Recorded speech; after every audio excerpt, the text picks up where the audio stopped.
Good night to everyone again as we come to the night of presentation.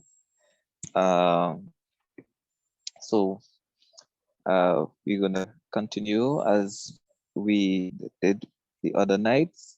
So this part 5 is the final part to understanding the origins and the subsequent development of the doctrine of the Trinity through the ages, even down to our time. So tonight we're going to come to the climax, and then we're going to go in the other study, we're going to go into Adventism particularly. So let's see what tonight has in store for us. Jane.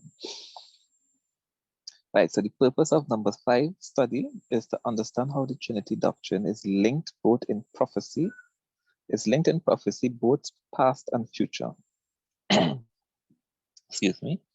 Yeah, so we're going to be dealing with a little bit of prophecy tonight, and we're going to see how it has fulfilled prophecy in the past and how it is going to fulfill prophecy in the future. Let's go.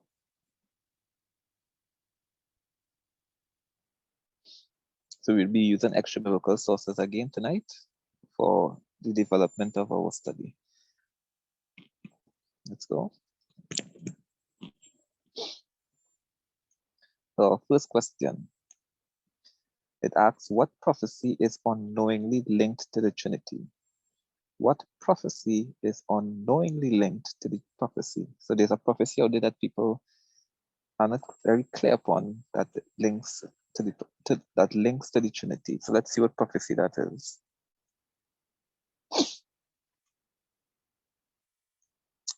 Daniel 7:7-8.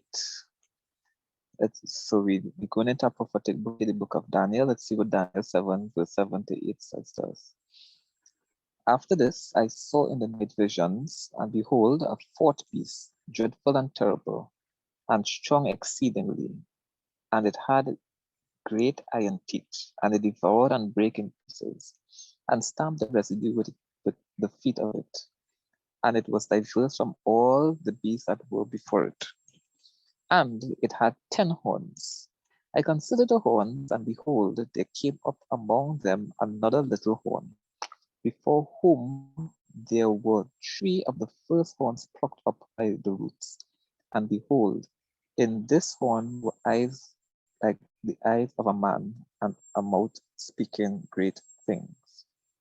So we see here, the part of this text that we want to focus on is the part that says, before whom there were 3 of the first horns plucked up by the roots. Let's continue. So 3 of the 10 kingdoms of which the Western Roman Empire was divided were rooted out by this little horn power. Now, before we continue, I am with the assumption here that we understand the beast of of Daniel chapter 7.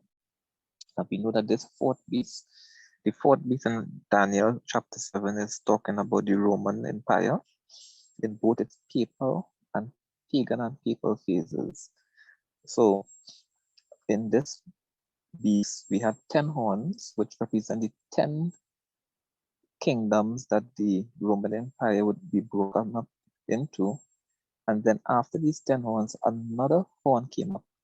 And when this horn came up, it plucked up 3 horns by the roots. So these are the 10 kingdoms which the Western Roman Empire was divided. And this little horn power, we'll find out who is this horn power. Let's continue.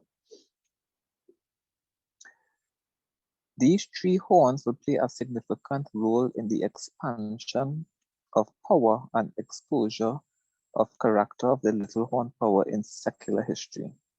So these 3 horns were very significant. Let's continue. Question number 2. Who is represented by this little horn? So we're going to find out who is this horn. Daniel 7:23-25, and it says, thus he said, the fourth beast shall be the fourth kingdom upon the earth, which shall be diverse from all kingdoms, and shall devour the whole earth, and shall tread it down, and break it in pieces. And the 10 horns out of this kingdom are 10 kings that shall arise, and another shall arise after them. And he shall be diverse from the first, and he shall subdue 3 kings, and he shall speak great words against the Most High, and shall wear out the saints of the Most High, and think to change times and laws, and they shall be given into his hand until a times, and a dividing of time. So here we see a little more explanation by the angel to Daniel about this 4th beast and the horn. Let's continue and see what more we can understand. The Roman Catholic papacy is represented by this little horn power as shown. So we're going to show this. It says, the first thing we're going to see here, and another shall rise after them. So the them here is talking about the 10 horns, right? And another is talking about the little horn. So the papacy as an institution had prominence, but would only gain eminence after the division of Rome into 10 kingdoms. This division was complete by 476 AD. So notice what we said here. We said the papacy had, as an institution, had prominence. So before 476 AD, the papacy had some say in how in the political realm, but they had not gained the eminence here. They were not a power that had almost universal sway over the politics in the region, but they were gaining that power. But by the time 476 came around, when the last emperor of Rome was deposed, right, and after this, we would see the papacy now gain an eminence. Now they're going to grow in power greatly. So only after 76, after the divisions of the Roman Empire into 10 kingdoms, then we see the papacy. So that fulfills the first part of the prophecy, which says, and another shall rise after them. Number 2, and he shall be diverse from the first. The papacy was different. So diverse means different, right, from the other horns. While they were political entities, it was a religious entity, right? So the 10 horns were solely political entities, but the little horn power was a religious entity. Let's continue. Number 3, and he shall subdue 3 kings. 3 political kingdoms will be destroyed by this power between the years 476 and 538. So 3 political kingdoms will be destroyed by this power between 476 and 538. Now, before we continue, if you remember from last night's study, we ended up where we left off. We left off just at the end of the end of the 4th century, going into the 5th century. So now here we are almost in the middle to end of the 5th century, going into the 6th century now, into the beginning of the 6th century. So we're coming down in time now. We see that this thing is coming down in time. So we're going to link all of this to the Trinity, and you're going to see how it plays in. So let's go number 4. And he shall speak great words against the Most High.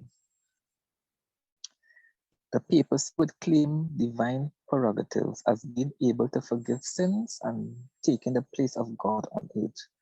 Right? So these are the great words that he's going to speak against the Most High. Let's continue.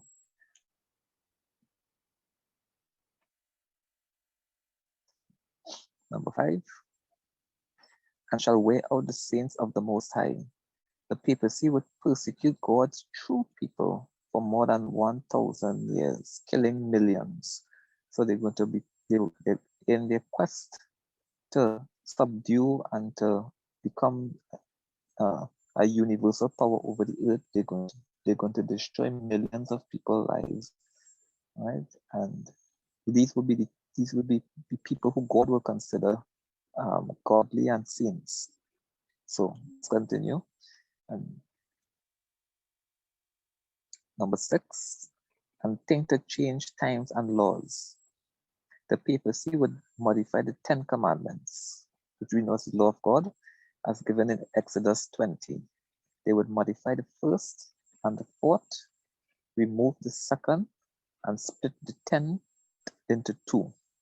So we see here with the 10 commandments, they did all of this to the 10 commandments. So if you read a Roman Catholic catechism, the 10 commandments as shown in the catechism are compared to the 10 commandments as shown in the Bible in Exodus 20, they are very different.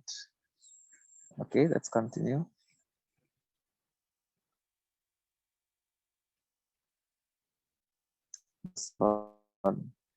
And they shall be given into his hands until at times and of time. Papal supremacy would last for 1,260 years, from the years 578 to 17. Let's continue.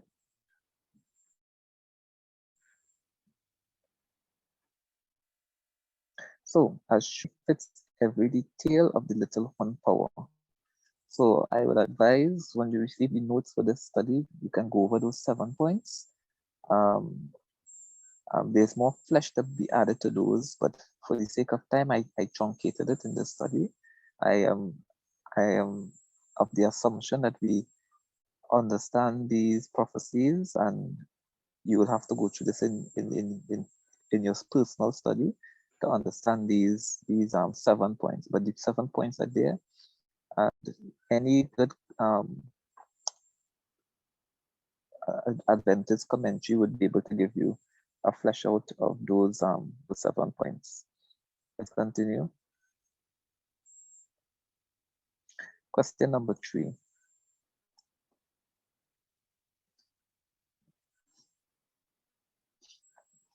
So what is the significance of the 3 horns uprooted by the papacy?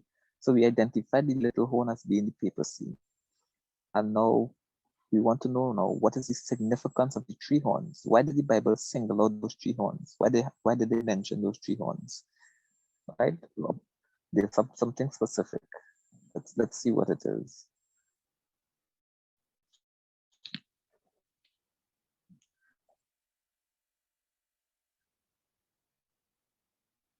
Okay, so from 476 to 521, the world was almost entirely the sway of Arians. So if you remember from last night, there was a theological battle between the Arians and the Athanasians, right? As well, the Athanasians were the ones who purported the Trinity doctrine, and the Arians were the ones who opposed it, right? So we are learning here now that from 476, when the Roman Empire was finally split up into 10 kingdoms, up to the year 521, the world was almost entirely under the sway of Arians. So while the Athanasians, who we will now know as the Trinitarians, basically got the orthodoxy within the Roman Catholic Church. It seemed that only Roman Catholic Church power were adherent to the Trinity. Nearly all the other tribes, or the 10 tribes and these are Germanic tribes that invaded Rome and broke it up into these 10 kingdoms. Nearly all of them were Arians, right? And of course, they're all the barbarians, the Visigoths, the Ostrogoths, the Vandals, right? Professed Arianism. So it wasn't just one little set, it was almost all of the 10 horns. They were considered barbarians, of course, because history is written by the victors. So they're going to make it seem that these people are very barbaric people. We would see something very different if we do a study of history. What we need to notice that the Trinity doctrine, or the Trinitarians, were basically only relegated to being the Roman Catholic Church at this time. Nearly all the other secular powers were Arians. So not that they could appreciate the intricate subtleties of the Greek language or the technical terms which separated those who held the Creed of Nicaea from the followers of Arius, right? But because they had received their Christianity from Arian missionaries, and perhaps because they disdained to worship with the despised Roman provincials. So this here is telling us that the reason why most of the then were Arians after 476 to 5 between 476 and 521 is not because they like the Greek language or they like the Nicene Creed or anything like that, but because the Arians were the ones who were actually doing the missionary work at that time. So most of the converts of these barbaric tribes, they became converted to Christianity by Arian missionaries. So naturally they would become Arians, right? And so it seems that the Arians were not doing missionary work. They were basically probably just lording their power within the church, bishops, but they were not going out and spreading the gospel. And the Arians were the ones who were aggressive in that.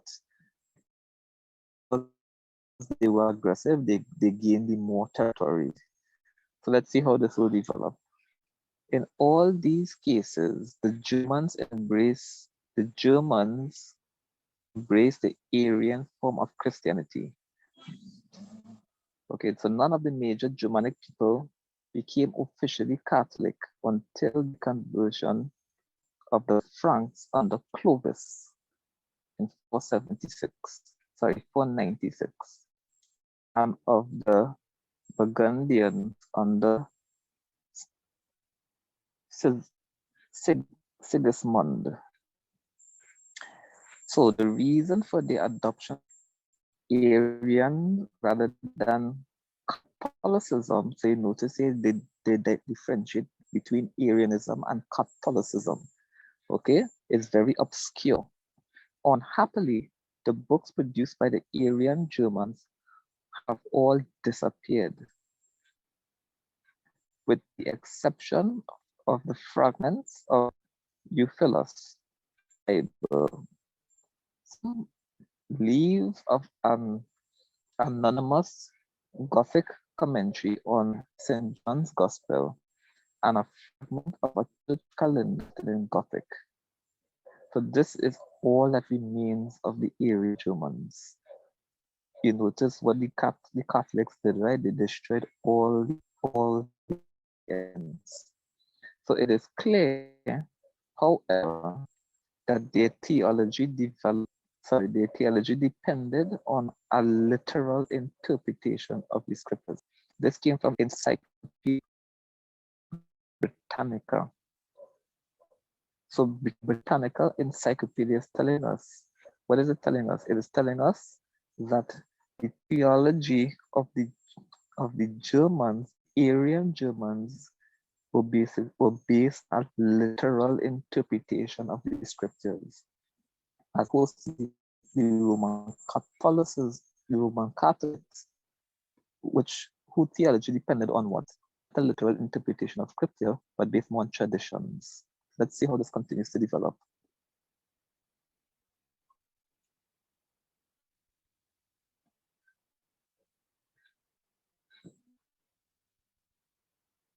It is necessary at this point to clarify what was the so-called Arianism, which was held by the Goths and the other Germanic peoples. So let's clarify this. Let's continue. Although the Goths refused to believe the Church of Rome did, and as a consequence have been branded as Arians, Romanism actually meant little to them. In fact, it meant little to Euphilus.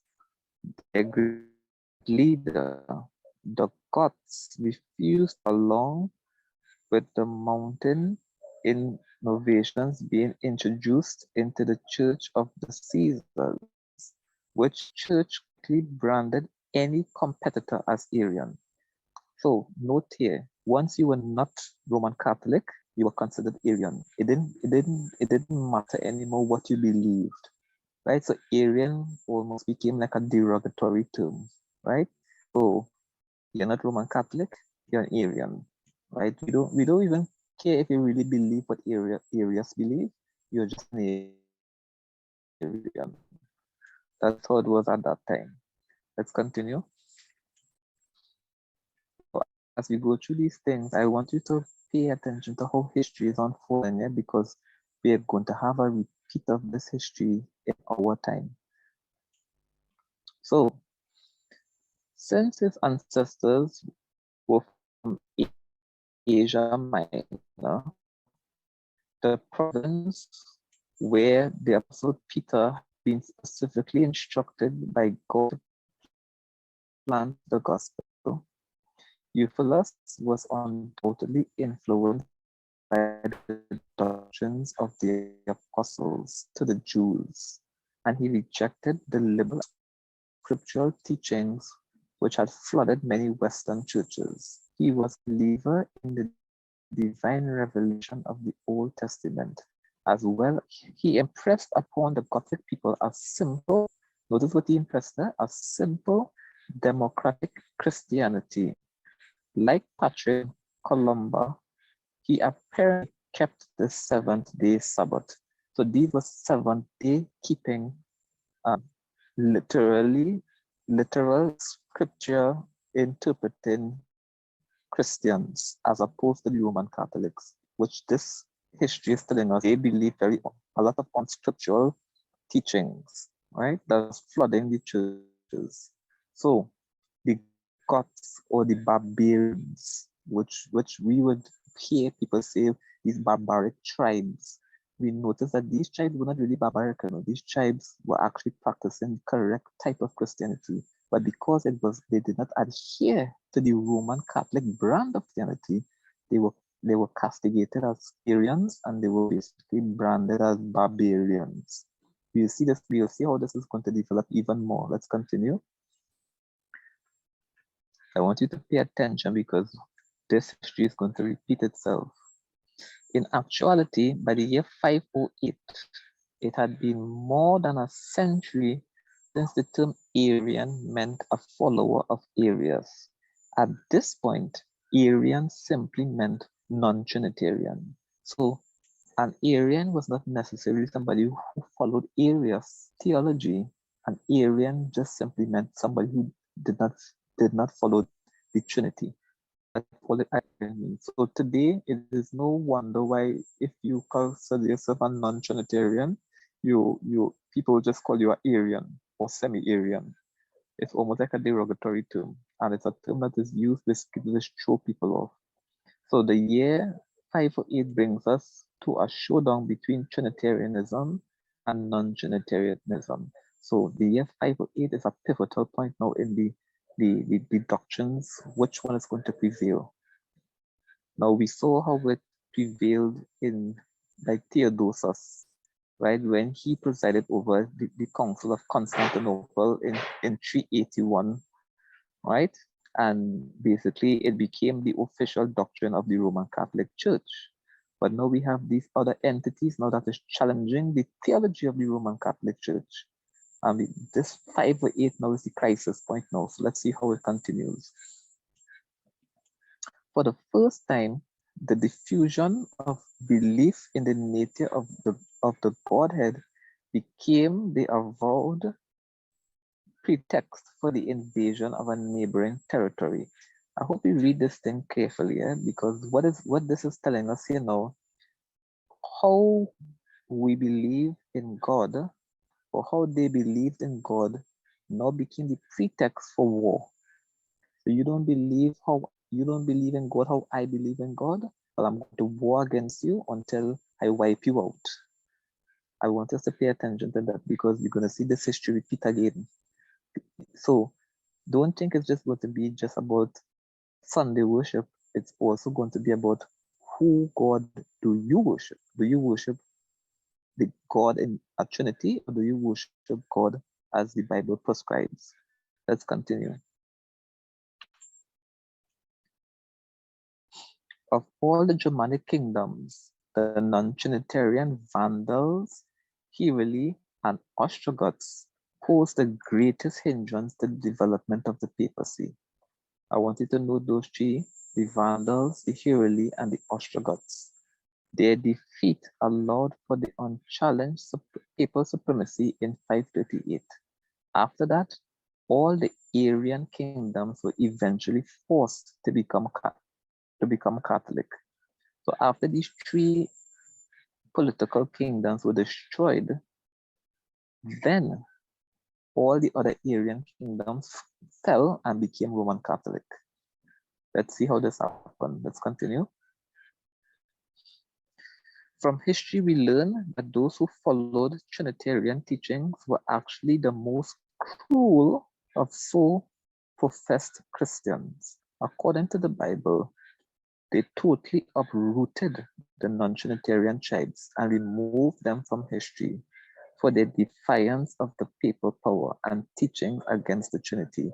So if you notice in Daniel, it says that this little horn power uprooted or took out from the roots these three horns, which means that they totally destroyed all the history of these three nations. So today, there's little information on the Vandals, the Heruli, and the Ostrogoths.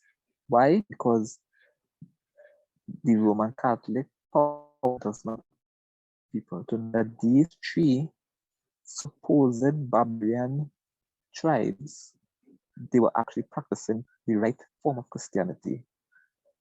So how to hide that? They destroyed all of their history. Let's continue.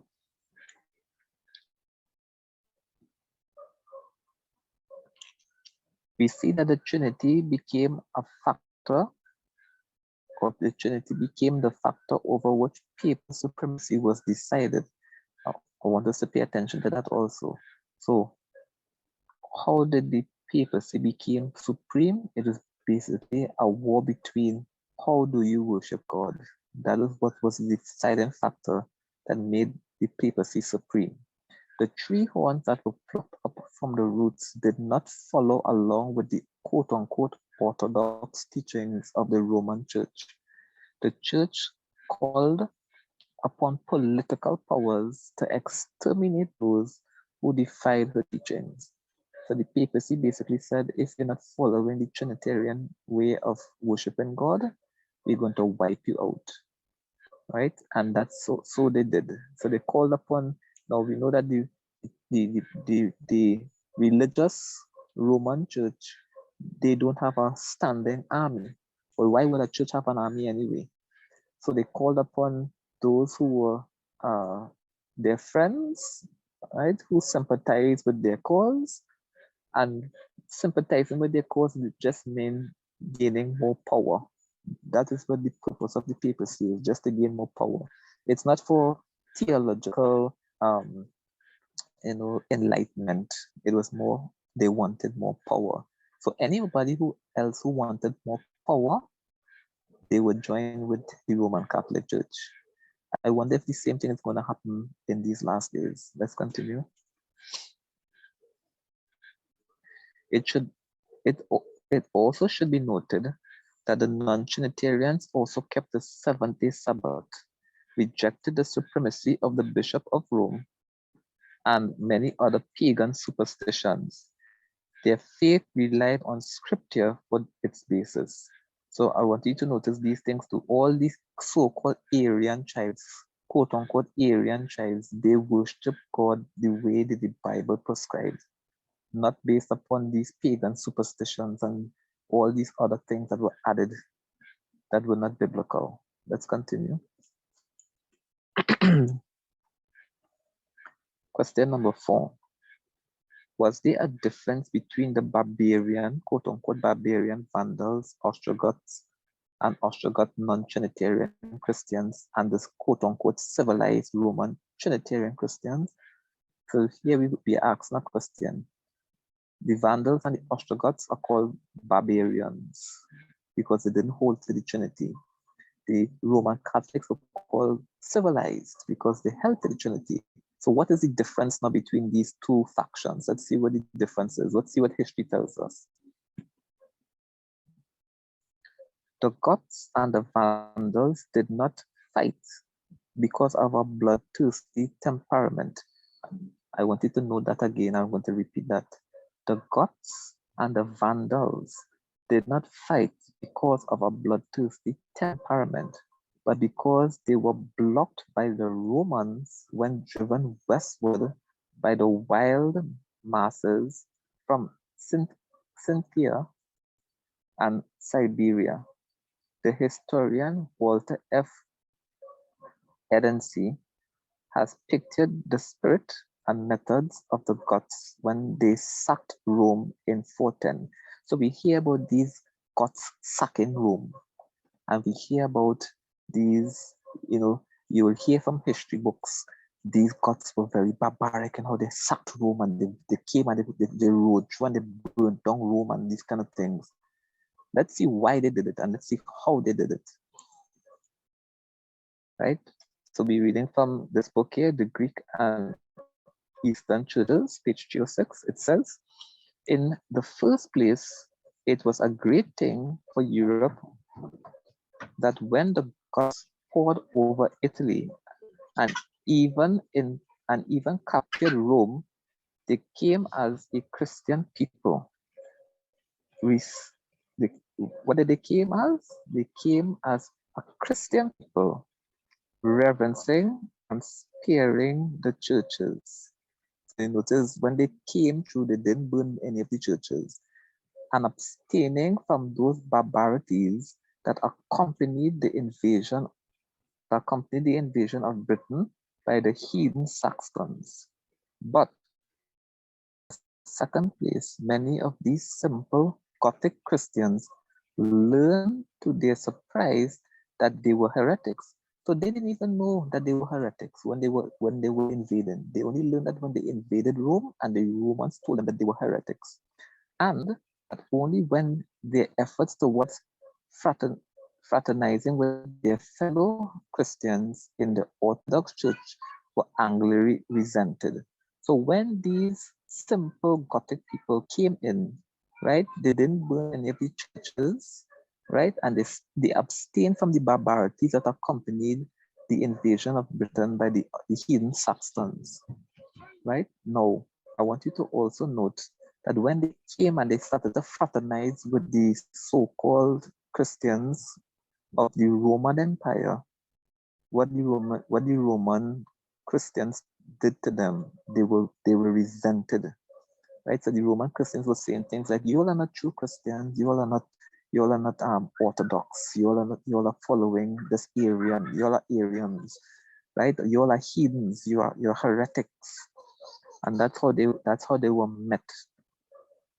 But when we read history books, we don't read that in history books. The history books tells us that these people were basically barbarians and they came trying to burn down Rome and they raped and they pillaged and all of these things. We're seeing a very different history here now. Let's continue. The following words from Thomas Hodgkin show how superior were these invading hosts to the corrupt condition of the state churches in northern Africa when the Vandals, who refused Rome's state prescribed doctrines, seized the homeland of Tertullian and Cyprian. So when the Vandals, which we know from history, let's go back a little bit, when the Vandals invaded North Africa, right? What we hear from secular history books now is that they came through and they basically pillaged and they burnt and they did all these evil stuff. Even up to today, the word vandal means what? If you vandalize something, it means that you did what? You came through and you basically mark up the place and you You put graffiti on the walls, you break up all the furniture. So the word vandal became synonymous with doing a lot of evil. But let us read now, what did the when the Vandals invaded the Roman state province in North Africa, which is telling us here that they were corrupt. The Roman state was corrupt. When the Vandals came in now, let's see what they did. Let's see how history, this history that you don't read in history books, let's see the history.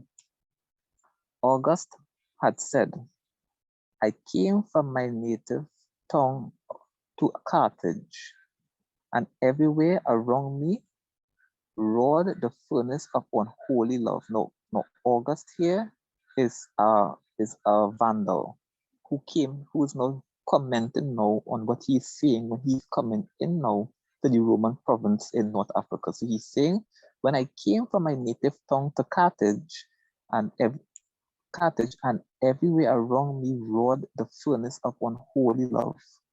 How houses of ill fame swarming in each street and square, and haunted by men of the highest rank, and what should have been venerable age, chastity, outside the rank of the clergy, a thing unknown and unbelieved, and by no means universal within that enclosure, the darker vices, the sins of Sodom and Gomorrah practice, avowed, gloried in.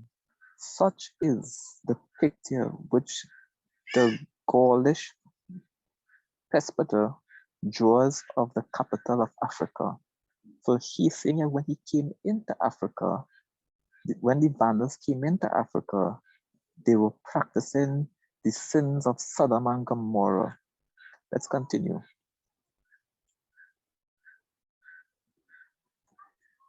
Into the city of sin marched the Vandal army. So the Vandals now coming in. One might almost say, when one reads the history of their doings, the army of the Puritans.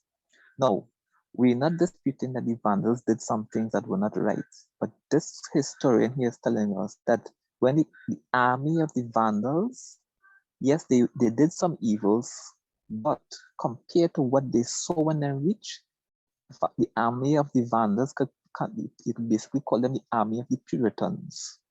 That was the distinction. With all their cruelty and all their greed, they kept themselves unspotted by the licentiousness of the splendid city. So the history books are not denying that the Vandals had some cruelty and some greediness in them, but it says here that they kept themselves from the licentiousness of that splendid city. So they didn't indulge in the sins of the Romans or the Roman Catholics. They banished the men who were earning their lives by ministering to the vilest lust. They rooted out prostitution. This is what the Vandals did. They rooted out prostitution with a wise yet not cruel hand. In short, Carthage, under the rule of the Vandals, was a city transformed, barbarous but moral. So it's saying here that okay, the Vandals came in and they still had some bad propensities, but when they took over Carthage, uh, the Carthage became now a moral city. It still have some of its bad traits that the Vandals brought with them, but the city now moved from immorality to morality. But you would not read that in the history books. The history books would paint the Vandals as these extreme barbaric tribe. Let's continue.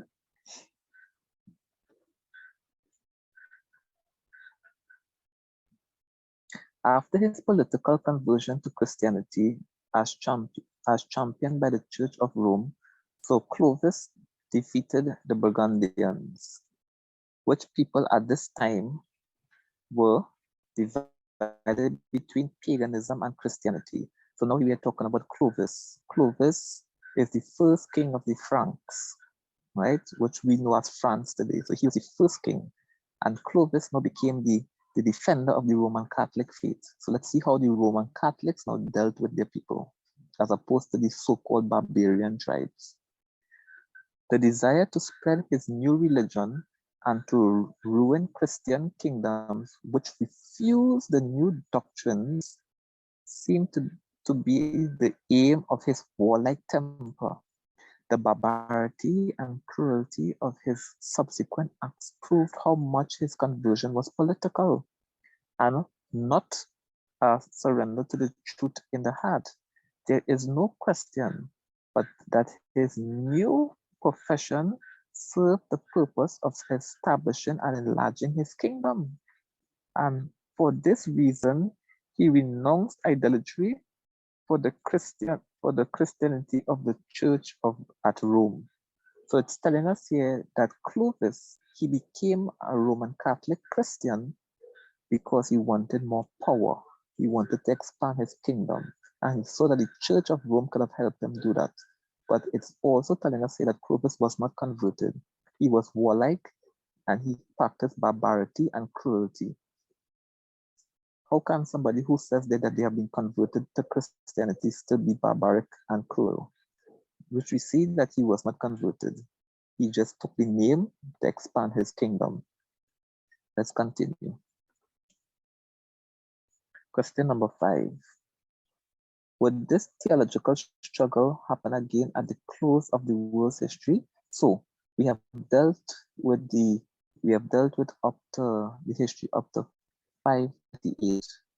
In 538, the Roman Catholic Church basically eliminated all the serious contenders that were Arians. After 538, they basically had supremacy. Their word was basically law now. So the question 5 is asking us, all that history that we just studied, where we see the barbarity of the Roman Catholics as opposed to the simplicity and the biblical Christianity of the so-called barbaric tribes, would this struggle again happen at the end of the world's history? Let's see what it says.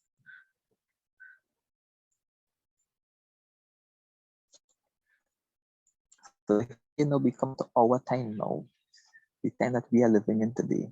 We all know that Sunday laws are on the statute books of America, and many are waiting for the Sunday law to be enforced in the fulfillment of Mark of the Beast of Revelation 13. But what the majority won't realize is that attached to the Brinklage Sunday law bill was another religious law concerning the Trinity. So let me explain this statement here to you. In the 1880s, that's over 140, a bill called the Brinklage Sunday Law Bill. But in that Sunday Law Bill, there was also another clause in that bill that was concerned the Trinity. Right now, that bill was actually struck down by A.T. Jones when he went to Congress. Right, so it's still on the books, but it's not enforced. What is this connection between the Sunday law and the Trinity? Now let's see where we're going to get into this. So this is what the bill says, quote, a bill to prevent persons from being forced to labor on Sunday, be it enacted by the Senate. So this is the law. This is the law of the United States. So that's what was said in the bill. Be it enacted by the Senate and House of Representatives of the United States of America in Congress assemble, that it be unlawful for any person or corporation or employee of any person or corporation in the District of Columbia to perform any secular labor or business or to cause the same to be performed by any person in their employment on Sunday, except works of necessity or mercy, Nor shall it be lawful for any person or corporation to receive pay for labor or services performed or rendered in violation of this act. Continuing,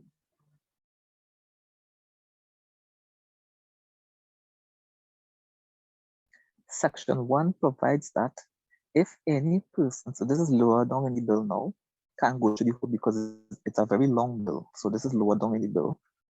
If any person shall deny the Trinity, he shall, for the first offense be bored through the tongue and fined £20. And for the second offense, the offender being thereof convicted as aforesaid shall be stigmatized by the burning on the forehead with the letter B and fined £40. And for the third offense, the offender being thereof convicted as aforesaid shall suffer death without the benefit of the clergy. So, this bill here is telling us that connected with the Sunday law, that you shouldn't do any work on Sunday, that if you deny the Trinity, and for your first offense, you'll be bored through your tongue. For your second offense, you'll be branded on your forehead with a letter B. And for your third offense, you'll basically face the death penalty. Now, this is what the bill stated, right? In the 1880s. Let's continue. Take note that this bill has never been repealed since it was introduced in the US Senate. The law is still written on the books, so it has never been repealed. Let's continue. It would seem that in connection to the Sunday law, the issue of the Trinity would also be involved. So the two are linked. Let's continue. Question number 6. Is there a connection between Sunday and the Trinity? What is the connection between Sunday and the Trinity? Let's go and see. Let's see the connection.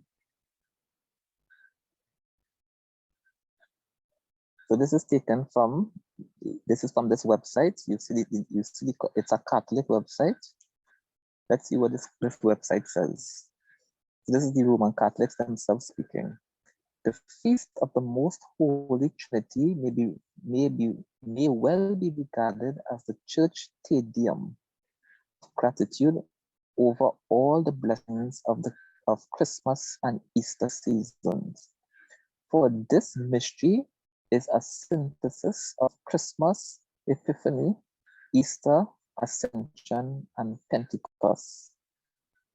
Now, I want you to notice what this is saying. It's saying that the Feast of the Most Holy Trinity is actually regarded above all these other Christian festivities. So the Feast of the Most Holy Trinity, which call Trinity Sunday, is actually higher than Christmas, it's higher than Epiphany, it's higher than Easter, it's higher than Ascension, and it's higher than Pentecost.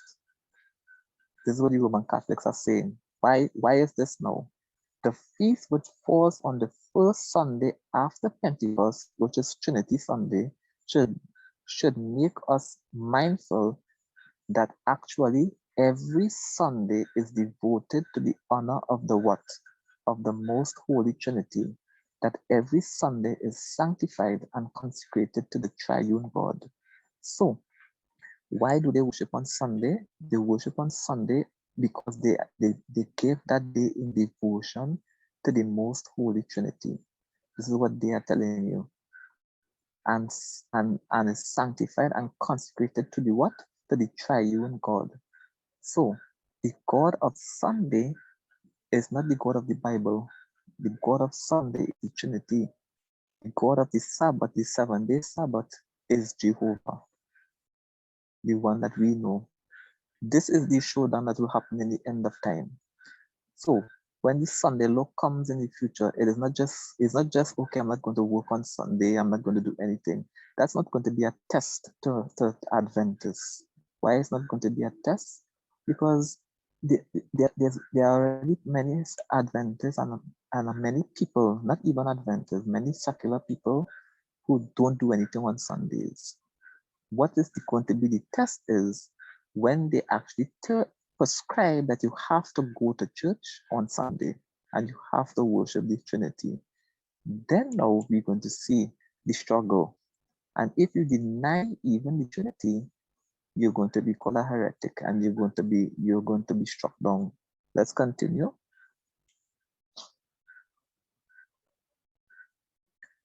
Here's another evidence. So that was one from the Roman Catholic website. This here is from the Catechism in 1649, one of the Roman Catholic catechisms. So question 1092 of that catechism says, what is Sunday or the Lord's Day in general? The answer that they give in the catechism is this. It is a day dedicated by the apostles to the honor of the most holy Trinity. So the Roman Catholic Church is telling you that the Sunday is actually a day dedicated by the apostles to the Trinity. Now we know that is not biblical because the apostles didn't know anything about any Trinity.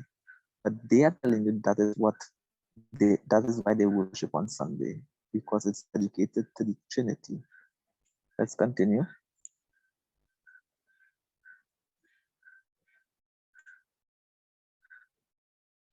So, the doctrine of the Trinity and the sacredness of Sunday are both orthodox plums of marvelous sweetness to the ministerial tooth. If all may be compelled to receive one, there is no good reason why all may be required to accept the other.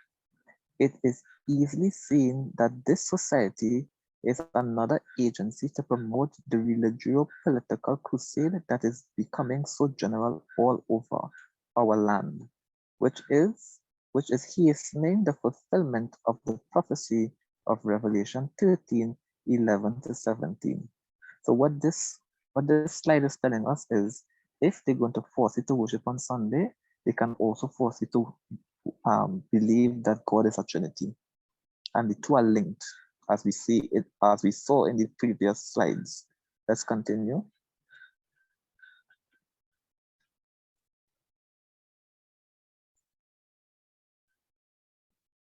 If a man must keep Sunday in order to be considered patriotic and a good citizen, which is what is coming in the future, then a non-Sunday observer or a non-Trinitarian, particularly if he keeps another day or does not worship the triune God, may be accursed or accused as an enemy of the country, a dangerous character to be dealt with by the state as his obstinacy deserves.